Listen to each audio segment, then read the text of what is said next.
we, as a proposition team, are here to solve them. Because we believe that no nations in the UN Security Council should have the right of veto. First, we identified as a problem the excessive power that these 4 countries who are part of the United Nations Security Council have over the decisions this institution takes. These excessive powers leads to many problems, as we will further develop in our case. So we think, as a proposition team, that we should eliminate the veto power these permanent members of the United Nations Security Council has over this decision. To do this, we think we should call to fair democracy. Each time the United Nations has an issue to discuss, each of the 13 members of this institution should, being permanent or not, should have the right to vote. To the motion the Council is proposing, with no of these 15 members having power over the others. First, I'll develop some terms that will be useful throughout the debate. We defined the UN Security Council as a group of 15 countries on which 4 of these countries have the right of veto since they are the permanent members. This includes the United States, France, England, and Russia. Their job is to discuss and planificate and propose the issues and the actions this institution would take on the issues that are relevant to the world now, such as economical, military, education, and other problems. The right of veto is the capacity of one of these permanent members to deny the motion the institution is proposing, making it not to pass and not to have a vacancy. Our case is divided into 2 splits. The first one talks about the problems the veto causes to the United Nations, and the second one about the problems to the world, thus that the veto causes. Our first split has 2 arguments. The first one talks about the structural problems that this veto produces to the institution, and the second one about how this affects the goal of the institution. First, talking about the structural problems. As I have talked before, the United Nations has given these 4 countries the faculty to decide on most important issues since they have the right to veto.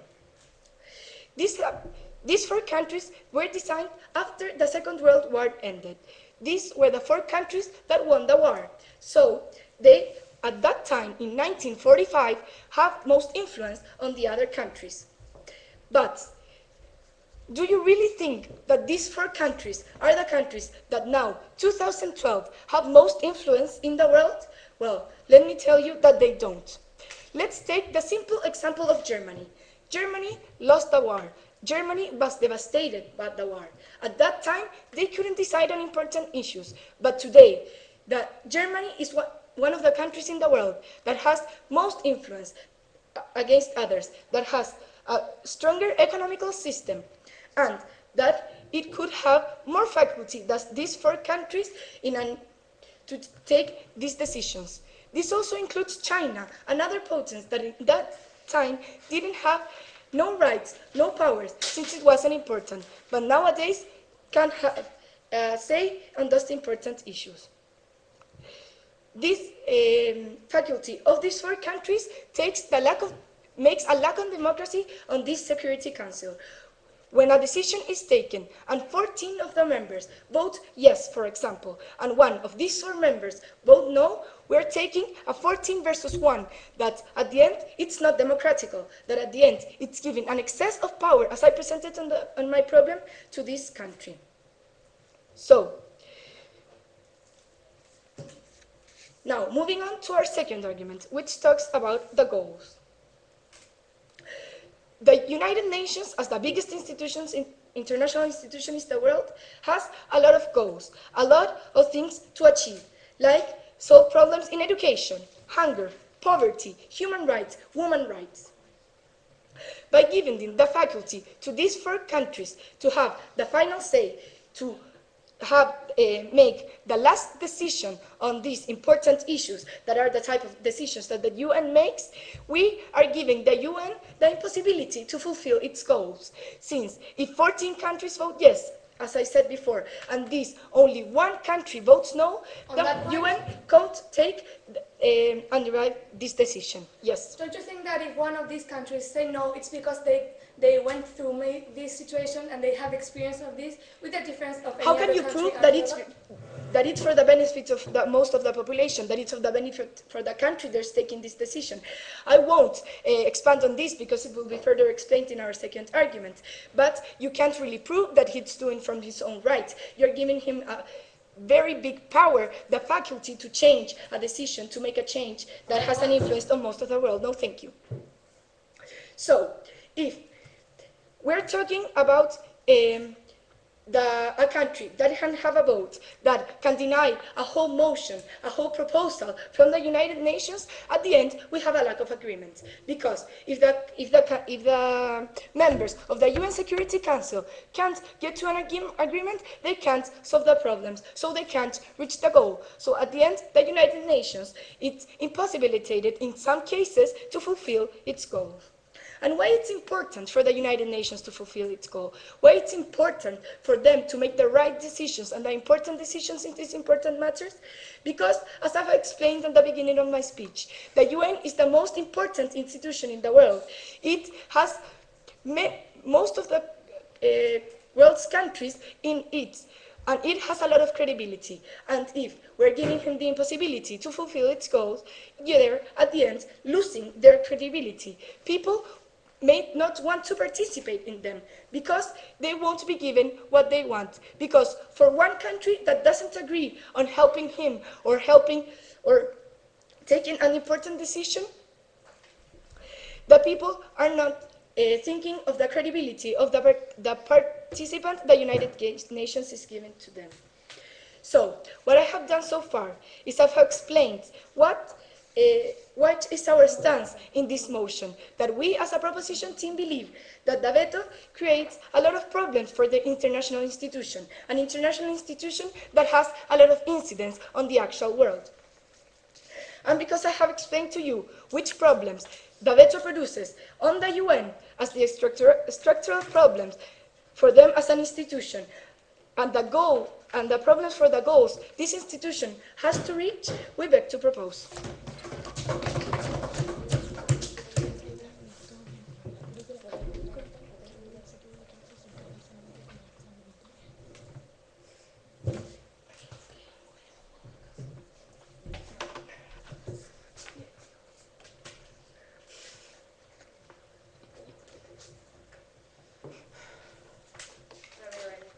Okay. So what we've heard from the proposition side today is that maybe, I don't know, they're a little bit confused. You're seeing the UN today as a country, as a democracy, which is clearly not. You stated in your arguments that the people won't be happy or that this is not a democratic system, but let me remind you that this is not a country we're talking about. So, going first, I will give you the rebuttal from the opposition team, and then I will go to my case. Okay, so you said that two main arguments. First of all, that this was an excessive power, and that other countries nowadays may have a good opinion or something. But let me tell you that there is a reason why these four countries are the ones chosen to have a veto. They are the ones that practically founded the UN nations. On that point, No, thank you. They have more experience, they have more history, and a lot of things that this is why the United Nations, no, thank you, gave them the possibility of have a veto. So yes, even though they have a lot of power in the UN, well, there is a reason, and they deserve this power. They have more experience, they have more history, they founded the UN nations, and this is why they still need this power. You also said that if you gave these countries all of these powers, the UN nation wasn't fulfilling their goals. But please analyze this more. Why aren't these the United Nations aren't fulfilling their goals, even though yes, there are 15 countries in in this group. This is not a reason why the UN Nations is not fulfilling its goal, because as I said, no, thank you. As I said, these countries have a power because of a reason, and they still, as you can see, fulfill their goals because of all of the things that are happening right now. So let me tell you how we divided our case. We divided our case into two main splits. First, power, and secondly, all of the consequences that making this motion work would bring to all the society, to the United Nations, etc. So, going to my first argument, power. Let me tell you that in every organization, every country, every system, in every even in every school, anything, we need for someone to have the real power. If not, organizations wouldn't work. Yes. We're not giving power to every nation in the UN, only the Security Council that is chosen for a reason. That's why I'm saying that in the Security Council, we need for someone to have that power. So, but why? Why do we need a leader in every institution? Why do we need someone to make the real decisions? Even though, yes, the other countries may give their opinions, their thoughts On that point. no, thank you, and they may try to convince the real power. There's a reason why we need a leader. Let me tell you that leaders usually have more experience and knowledge. That is the case in this motion. These four countries, United States, France, Russia, and United Kingdom, have more experience than the others. No, thank you. Have more knowledge, and they should have the power for this. But why leaders? Why are they necessary for these organizations? Well, because many things. One, if there are no leaders, we wouldn't find a resolution. We need for someone to take the real On that decision. point. No, thank you. If all of these countries have a different opinion and everybody have different thoughts, different political views, no, thank you. We would never go to a resolution. And as I said, everybody can have the right to tell their thoughts, to tell what they think, their position. But we need for someone to have the real power. No, thank you. We need for someone to make the real decision. And these are these four countries that founded the United Nations, that have knowledge, that have experience, and that they should have the power to decide. So, if we don't have these leaders, if we don't have people with the real power, usually these organizations would be a chaos and we would have no resolutions. As it would happen in any system, in any institution. As I've been saying, we're not taking all of the power from the rest of the countries. We're just limiting their power because we need a leader, because it is necessary for this institution, and because if not, it would be a total chaos. So, because there's the need of someone with a real power, because all of these countries have the experience, have the knowledge, and they have the right to have this power of this veto, we think that this argument stands. So what I've done so far is tell you why these countries, these four countries, should have the power to decide on these important issues. There should be someone, a leader, that decides on these motions, on this topic, because 15 countries are too many. On that point? No, thank you. Are too many to conclude in something, and this is what happens in United Nations nowadays. So, because of all of this and what I said, and because my partner will tell you more, I beg the judges to propose. No, sorry.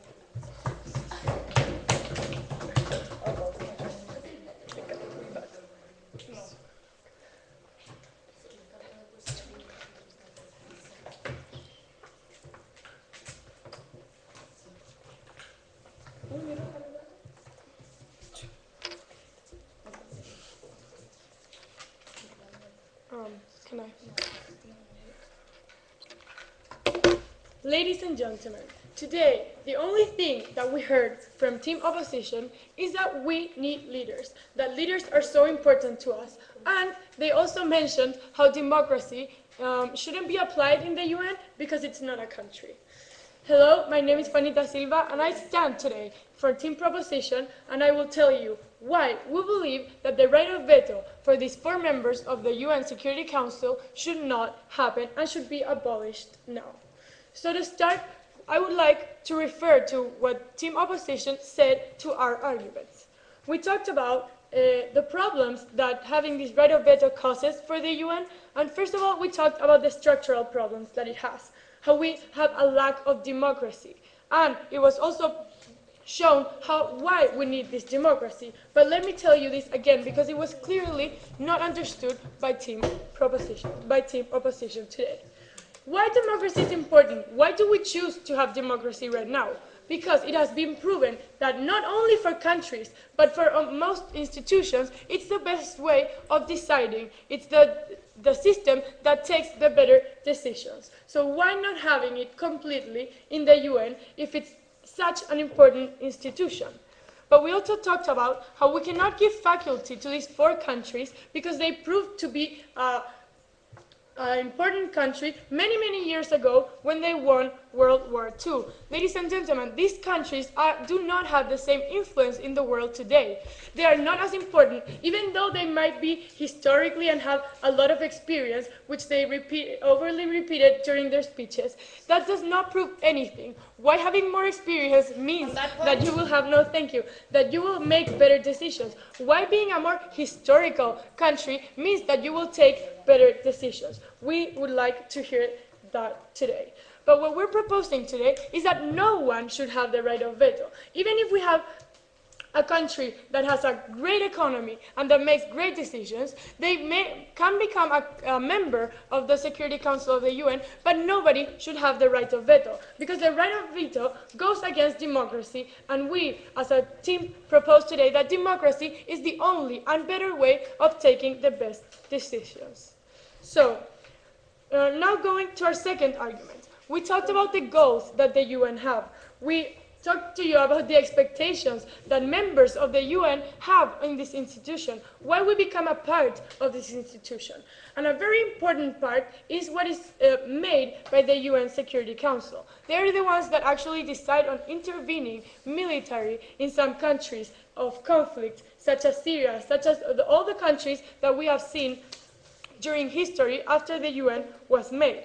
And we explained how there's a lack of credibility if they do not achieve their goals, and how a lack of credibility affects the one institution that has been able to include most countries of the world and their importance today. Yes. Are you saying that UN's mission is actually useful if we see all the civil wars occurring in our world? What we're saying is actually, thank you for proving our point, the right of veto is keeping them from achieving the goals that they are proposing today. But your first speaker actually said that they have fulfilled their goal. So I ask you now, why do we have these conflicts happening right now? The truth is that they have not fulfilled their work, and this, ladies and gentlemen, we believe is because of the right of veto that some countries have. But now, going to your arguments. What you talked about in your first speech was referring to power, how organizations actually need leaders, need people to take the right decisions. But let me tell you that we have leaders in the UN. We have leaders that are the members of the Security Council. But what we believe is that what we really need is democracy. Democracy can be achieved by a little group of people and by a big group of people. So the truth is that we already have leaders, and leaders do not only have one duty, which, as you presented, is the right of veto. We have leaders that discuss important matters, leaders that lead the discussions of important matters. So what we're proposing today, ladies and gentlemen, is not taking out leaders of the UN, but what we're proposing to them is taking away the right of veto that they have because it, as we have proved, has problems for the UN. No, thank you. And this leads me to our second split today, which is the problems that it has for the world. Ladies and gentlemen, we have a world full of political differences, full of conflicts between many countries. There's historical resentment between many countries in the world today. And we actually have conflict right now in the world. And let me tell you that this applies also to the 4 members of the Security Council. So what we believe is important to say today is that the right of veto can be applied by these countries in order to fulfill their own benefits, to fulfill what's important for them, to make this veto power taken into their own convenience. So what we have as a resolution for this is that actually we have the use of convenience for these countries is shown in the world today by the bad decisions that they are making. Or not even bad decisions, but the lack of actions that they have because, for example, we have Syria today. Syria is a country that has had huge problems during the last year and the year that we're actually in right now. And we believe that these problems have not been even helped by the UN because of Russia. Russia, a member of the UN, that has actually avoided and vetoed any type of intervention that the UN has proposed in order to solve and to help the people that are dying every day today in Syria. But let's go further back. Why is Russia opposing to the intervention in Syria? Ladies and gentlemen, there are political benefits that Russia and the government of Syria have today. These political benefits are caused because Russia and Syria have certain treatments because of their political similarities, such as they're both part of communist systems, and they have both been part of same parties, part of treaties. And ladies and gentlemen, this is why we have no intervention in Syria. That is why we have the whole members of the UN sitting and doing nothing about Syria right now, because one country that has enough power to decide whether they intervene or they don't intervene is actually only thinking about their own benefit and how intervening will affect them. So, ladies and gentlemen, we believe today that the problems for the world that this veto power has are so important, such as the bad decisions that we are having from the UN, are enough to prove to you today that the veto power of some countries should be eliminated. But not only for that reason, but we already stated why it has problems for the UN and how the UN is such an important institution that what we want is to fix their problems, and a problem that can be easily fixed by avoiding veto for the 4 countries, permanent countries of the Security Council of the UN, ladies and gentlemen. For all of this, we beg to propose.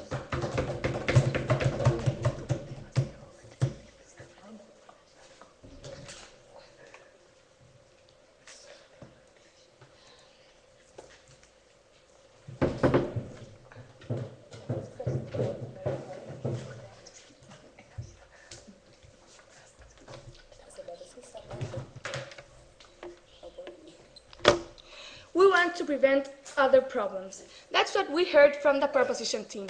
And that's why we, as an opposition team, think that keeping these countries having some power of veto in the UN is the best solution of it. I will begin by rebutting what we've heard from the proposition team, and I will later develop our team's second argument. Beginning by the rebuttal, we heard that it's a lack of democracy, but we actually like to point out that they achieved this power because they took good decisions, because they won a war, because they knew how to do so, because they knew how to take good decisions and how to take them into power. They achieved this power. It's not like they just named them because they wanted to. You also said that how can we prove that these countries are taking these decisions for their own good? Education and health are not things that can be used for their own benefit. No, thank you. And we actually haven't seen any of these cases throughout the history that these countries have been with this power. And going to the example we heard of Syria, we think that actually Russia is trying to prevent other worse problems, which is another war. No, thank you. This war would actually be quite worse because Russia and China would be supporting Syria. These two countries have a really strong army, but on the other side, the United States with the UK would be supporting, would be against this. No, thank you. With this coalition, which would generate worse wars, which may bring to an example we've seen throughout history: the world wars, both world wars that began with similar reasons.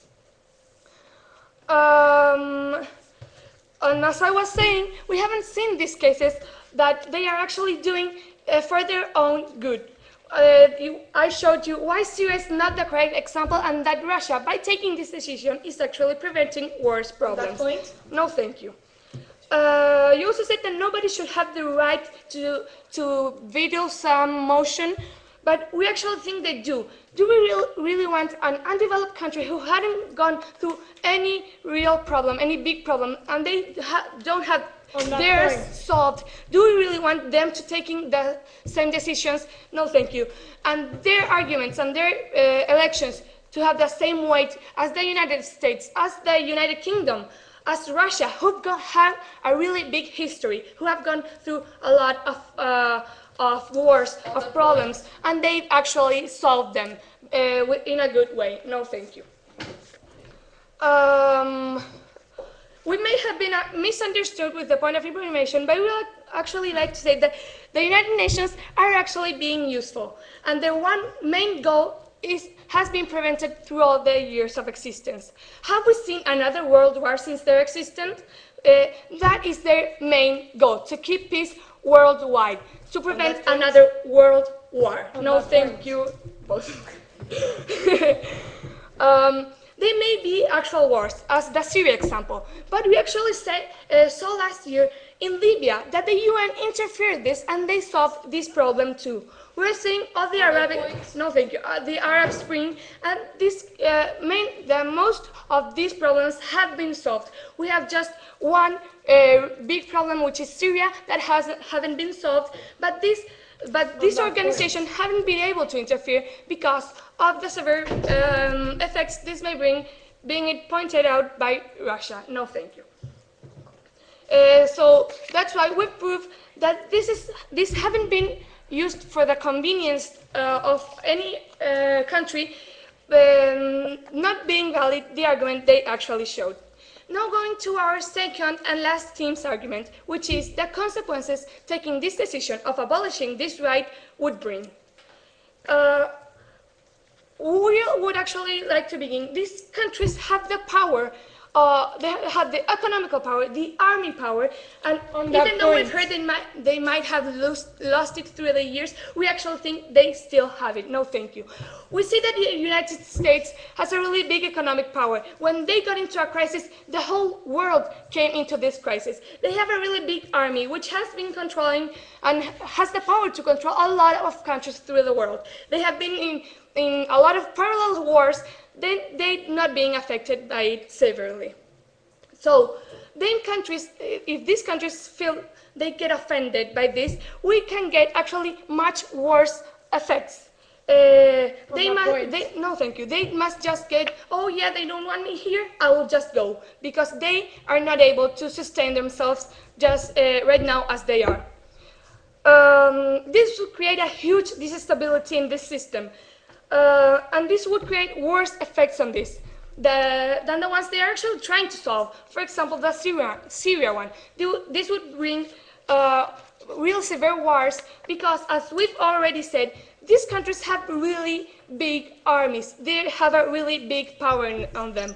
But if, I don't know, an African country who is trying to fight against poverty, against bad education, do you really think they have a bad army? We know they don't. So with these 4 countries together against the other ones, it's not possible for the UN to actually win them.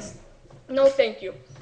To the second point of our argument, that the UN would lose their power they actually have right now. Without this huge army these countries are providing, because let's be realistic. Most of the armies of the UN who have their disposition are from or the UK or the United States. So they would actually lose all their military power, and that actually was shown with That our point. last argument. No, thank you. Uh, Russia, the United States, and UK, they have much economical power. They have the money to buy weapons. They have the money to take military to other countries who are actually in need. No, thank you. If they begin an actual war against the UN, this would be a really big conflict, and we think the UN would not be able to solve this without this important power of them. UN is here to keep peace. And by taking this decision, this peace wouldn't be here anymore. We would actually be bringing the contrary of this. And throughout my speech, I showed you why the self-convenience argument we've heard is not really valid, and why taking this decision may bring to actually worse consequences that the ones we already have. And because of this, we beg to oppose.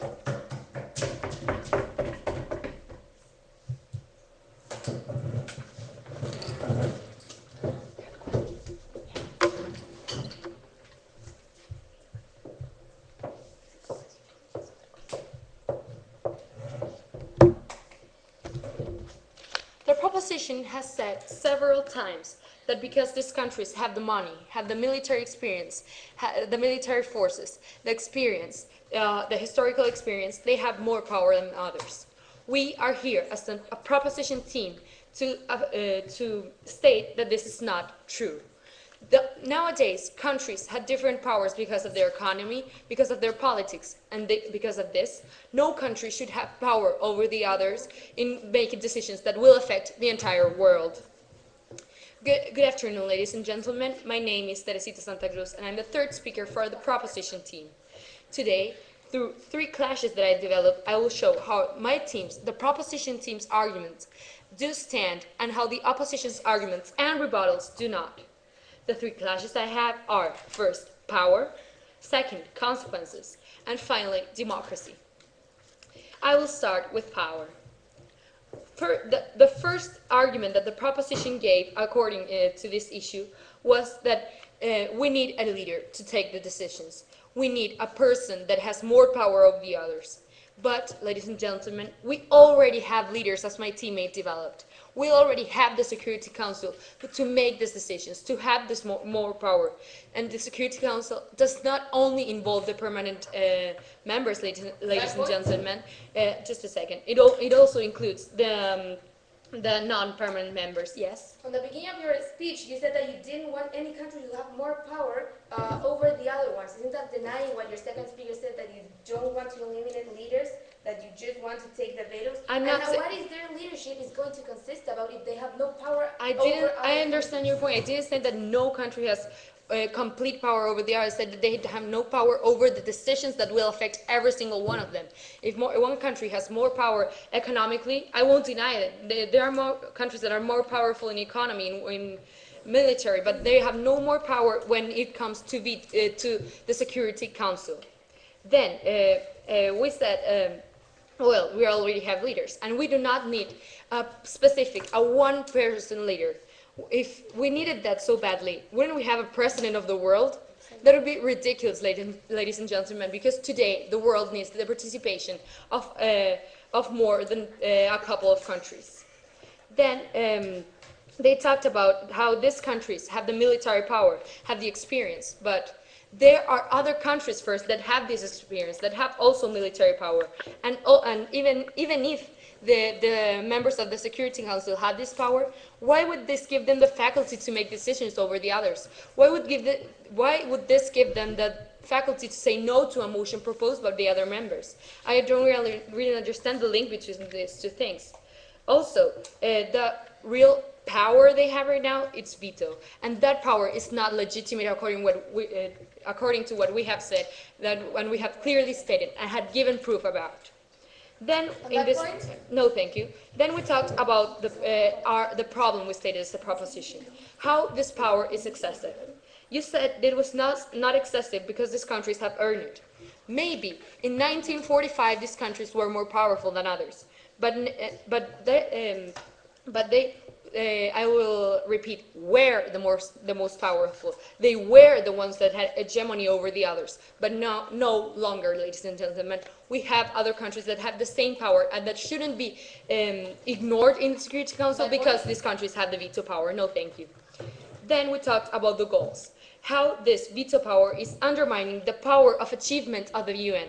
They can, they said that this was no reason for them not to accomplish their goals, but let me tell you it is. If one country versus the other 14, against the other 14 countries, or even against the other 4 countries of the security, other 3 countries of the Security Council says no, this will stop achievement, this will stop progress, as we have showed in our speech. Um, they can't take an action because just one single country said no. Now I'll move on to my second clash, consequences. We talked about how political difference, how historical resentment, and how actual conflicts may be used to use this veto power as for own convenience. And we gave the example of Syria. We stated that the UN could not interfere because only Russia opposed this. You said that this wasn't others' convenience, that Russia was being so selfless, thinking that another war would happen if they agree. This wasn't because of this. This was because both countries have similarity in their way of government, I mean communism, and also because Russia has a military base in Syria, and finally because Syria bought weapons for Russia. It's not that Russia is being the good guy in this thing and being so selfless and helping others. No, he's just thinking about they're just thinking about their own convenience and their relation with Syria that would break if they agreed to interfere. Then you talked about how this would create instability in the system. That if the countries were denied from this veto power, they would just leave the UN because they felt like they were kicked out. Well, doesn't this veto do the same? Doesn't this veto go over the other countries? Doesn't this veto put one single opinion against others' opinions? That's what veto is doing, and it's even worse than that point, not giving. Yes. would you rather one of the leaders leaving the UN or one of the countries that are not leaders, no hegemony, nor have ever been leaving the UN? Those countries, as I've said several times, have the same power. They're chosen for the Security Council because they have the faculties, they are able to be, and they have the qualities to be part of it. Now I'll move on to my third and last clash, which is democracy. We stated the lack of democracy in this system as a problem for the UN. And you said that we could not apply democracy because it was not a country. Democracy is the best system when coming to these decisions. It's the most fair system when coming to these decisions. Why would we have other members if we won't let them have an opinion in this? Why? We don't only have one person to make all the decisions? Because one vote, ladies and gentlemen, is not enough to make such an important decision. Because one vote, it's not always right as you're stating. On the other hand, they said that other countries would give their opinion. Maybe they can say, I think this, but no one will consider them because someone else vetoed that motion. Really, that opinion is not heard in the UN. And finally, they said that with democracy, there would be no resolution. Through democracy, there will be a better resolution, ladies and gentlemen. We'll have the majority of the countries that compose the Security Council choosing what's best. And in this case, in cases that affect every single country, we need the majority's opinion.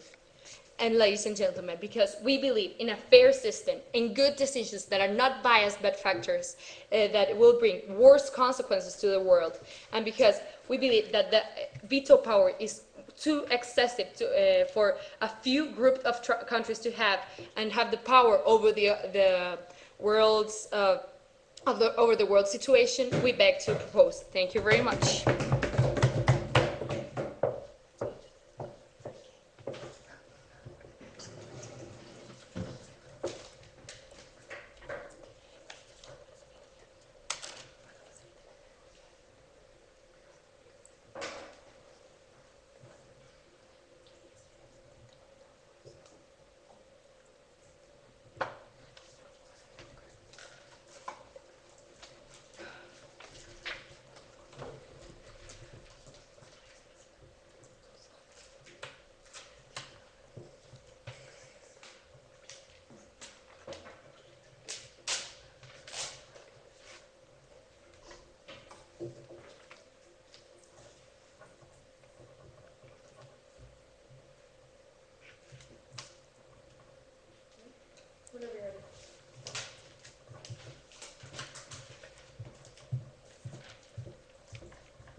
I'd like to divide this whole debate into three main clashes and prove you why our arguments still stand and their big controversy on the especially third speech. My three clashes are power, democracy, and high expectations. First of all, I'm going to talk about power. I'd like to start out by pointing out their controversy. They started the third speech saying, we don't want any country to have more power than others because that's unfair. Later on the speech, they said that these countries already have the powers. They don't need the vetoes to have the power. Well, then what is the real problem here? That they have an excessive power or that nobody should have the power? That's my big question for them. Within the same clash, we also pointed that these countries have the experience. They have a lot more bigger development, and even though in history they used to be the four most developed countries in the world, they are not anymore. I mean, that's why we think that they are the leaders. They said, why does experience make good decisions? Well, we think this is obvious because experience gives you knowledge. Knowledge makes you pick wisely. No, thank you. And wiseness is what makes you have good decisions. That's why these countries, no thank you. That's why these countries should have this certain kind of amount of more power over the other countries that don't have the, no thank you, experience. They may not be better developed, such as Germany or other countries, or Finland, or I don't know, Switzerland. They are, but they haven't been that developed for a long time. No thank you. Therefore, that takes away their experience, therefore takes away their knowledge and takes away their wiseness, which does not make them as good leaders as these four countries actually can be. On that point, no, thank you. And even if these other countries were so powerful right now and they also have the knowledge, then why don't we include them in the vetoes? I mean, that's another, no thank you, solution to their so-called problems, which I don't really see. We have other solutions. This is not the correct solution. If you, no thank you, like so many Germany or Switzerland and other developed countries. On this same clash, we talked about the consequences because giving the power also to other countries may cause the instability of the system because these four main countries may leave or may get even against the UN. They stated that this happened vice versa.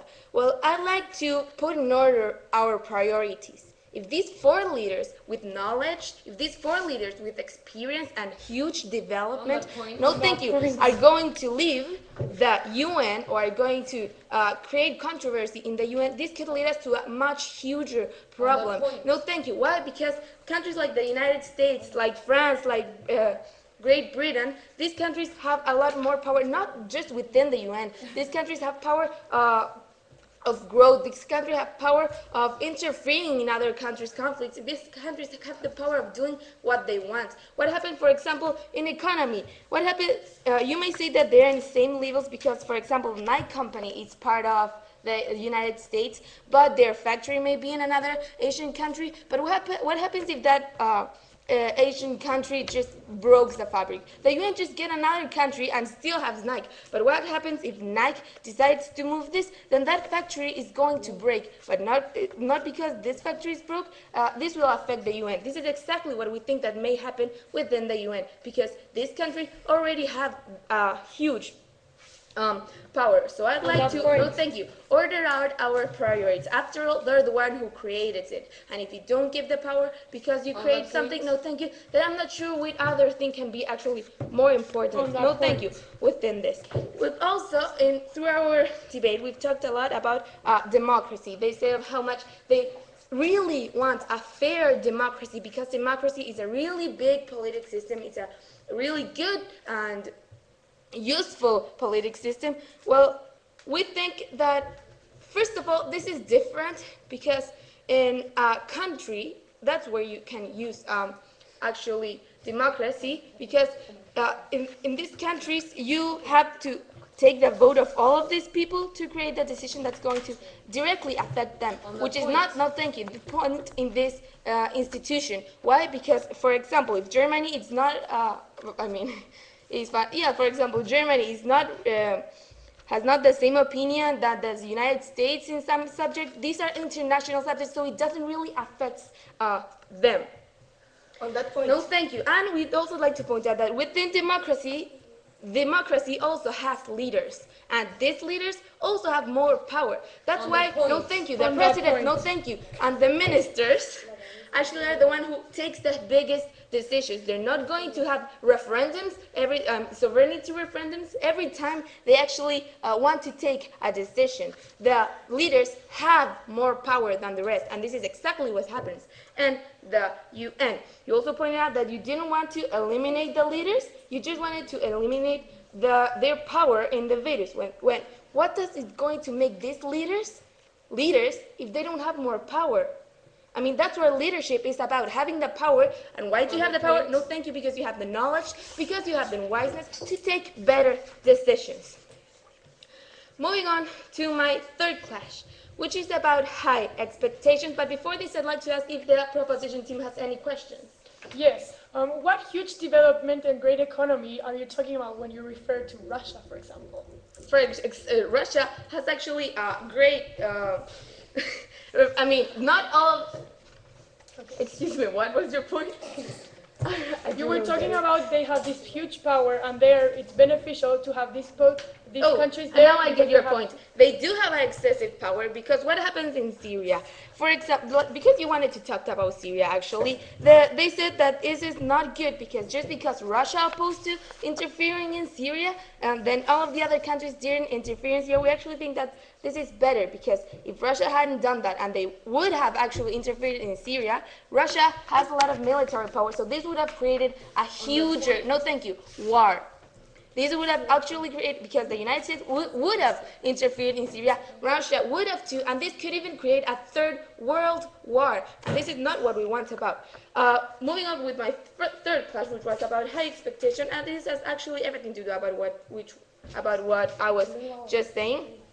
You said that the UN hasn't fulfilled the goals because of this power, bad repartition.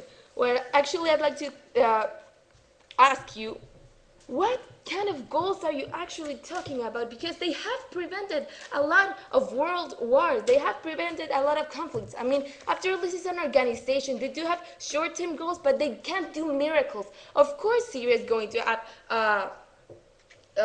have conflicts anyways. Of course, Israel and Palestine are going to have to, but because not every conflict is inevitable. How many times have they actually tried to resolve these conflicts in the Middle East, and they have also failed, and not just because of this, because those countries are not willing to solve their problems. So I think you can't blame all of the Middle East conflicts, especially on the UN, because those are way too high expectations.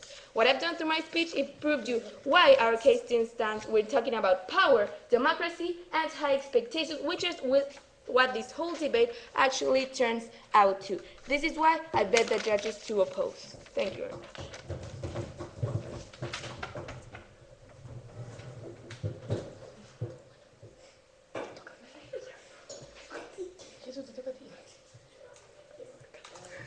I can do it.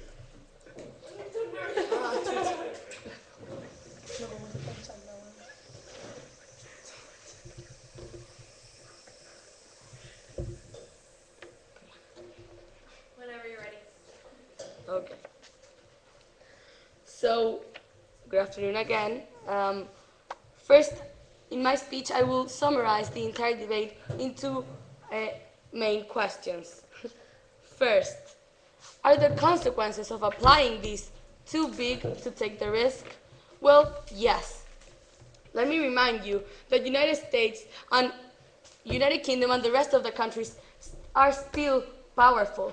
They still have a huge economy. We still don't want to get into trouble with them. Why? Because of all the problems that we could get at this. If we actually take the veto from them, they may, I don't know if it's the word, but may get mad or offended, and we actually don't want this. We want the United States in the United Nations. We want the United Kingdom to be a part of the Security Council. So the consequences of taking the veto are too big, and we're not saying that they will have the power forever and until the end of time. But from now in nowadays, we don't want to get in any trouble with them. Secondly, do the rest of the countries in this council have a voice? Yes. It's the decisions don't only rely on these four countries, even though they have a veto, they still hear of the rest of the countries. The rest of the countries still have a have an opinion. They still may convince the other countries. And as I said during my speech, we need some leaders, but this doesn't mean that they're the only ones in this council. So this is why uh, we are telling you that Germany and the other countries that are still powerful do have a voice. They are in this council for a reason, and we're not denying, and we're not saying that they won't have a veto forever. But right now, then they can't have it because of what I said. Are these four countries powerful enough to take these decisions? Well, yes. As we said, they have the knowledge and they have the experience, and even though they may be losing with time, or other countries may, they still are powerful enough to take these decisions because of all we have said. Finally, do these kind of organizations need a leader? Well, yes. We need someone to take a final decision. We need someone to organize all. We need countries such as the four members that have veto to prioritize, to think ahead, to have more power than the rest. 15 countries are too much to decide to have resolution. This is why the United Nations have give this veto to these four countries. So because all of these consequences that we might get are too big, because the other countries still have a voice, and maybe in a future they will have a veto, because these four countries have the power enough, and still that they're still economic enough to have to make these decisions. And because, like every other organization, we need someone to take the decision, to have the power, to be a leader. We beg the judges to propose.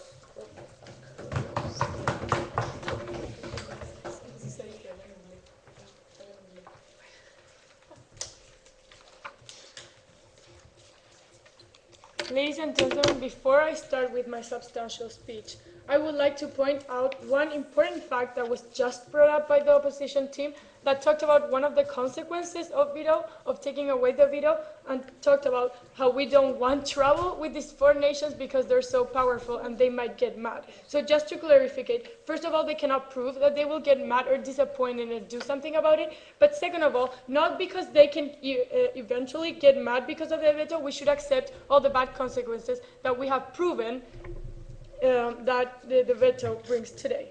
So we, ladies and gentlemen, believe today that this debate has come down to three main points. The first one, the importance of the UN. The second one, the real use of veto power. And the third one, the real effect of veto power. So in the importance of the UN, we've heard many times how it's an important institution. I think that was clear throughout the debate. But we believe that it has its problems. Its problem, as we presented, one of these problems is the right of veto that these four countries have.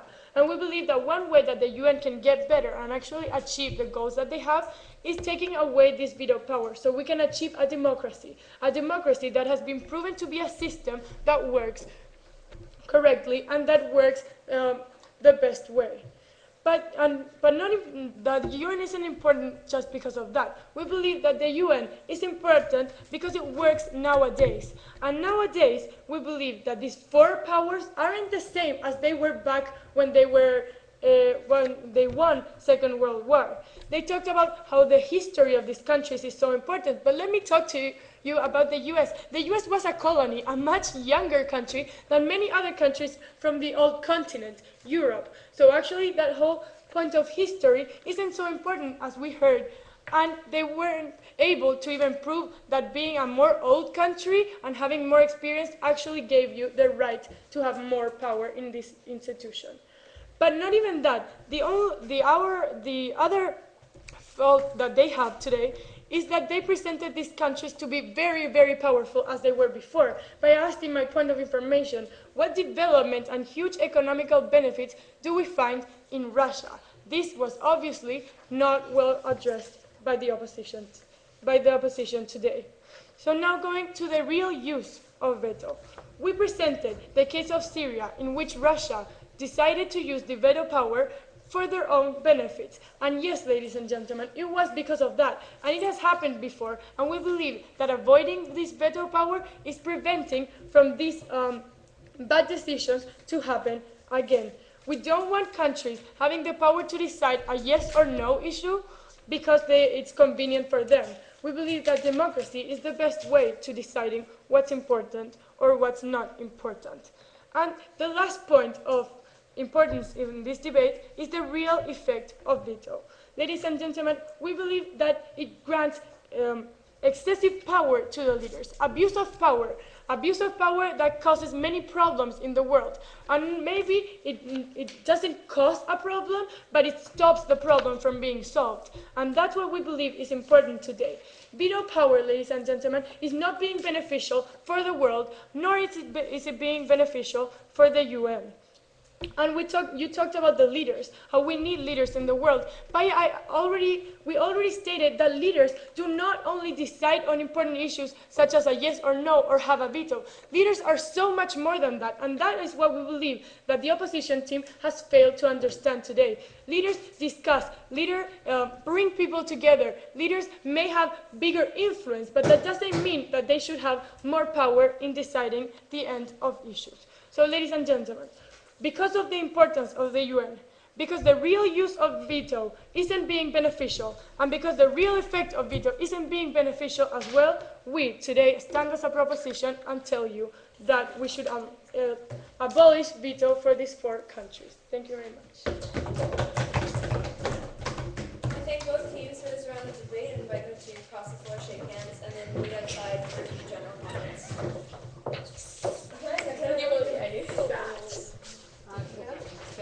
Ya, creo que nos vamos a la mano.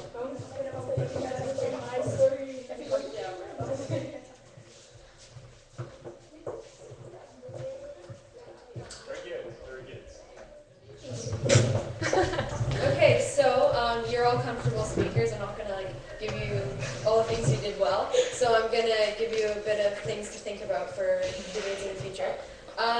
One thing that we both found was that the team consistency in terms of where the constructive came is something that could be worked on for both teams. We thought a lot of interesting things that would have benefited the constructive matter were brought out in both of the third speeches. So maybe consider that, pass them up the bench just to help your team work out. What else? Oh wait, this isn't the actual one. This is one. There we go.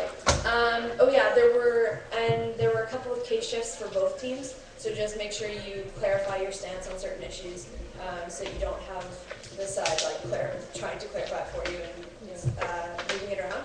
And then just on a factual basis, there are actually 15 members of the Security Council, and China is one of them from 1-5. Yeah, we realized that. And that would have benefited you guys greatly. And also, I thought it was dangerous to support not intervening in Syria, especially since all of the countries of the world want to, except for Russia and China.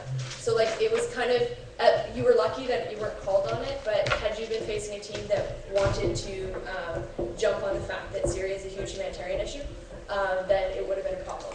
So just think about that in terms of the examples. But there were a lot of examples, and you seem to mostly know the general points of it. So good round and good luck. Thank you. Thank you. Yo creo que perdimos por eso. I don't think sure, I'll tell you. It was a split decision, so. Oh my gosh.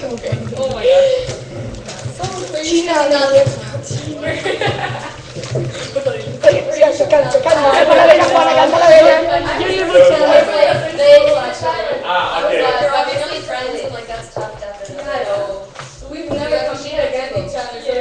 We're actually the same team, so we have to. That happened to us at the. Well, you guys hosted the Pan American this year, right? Chile. Okay. In the one in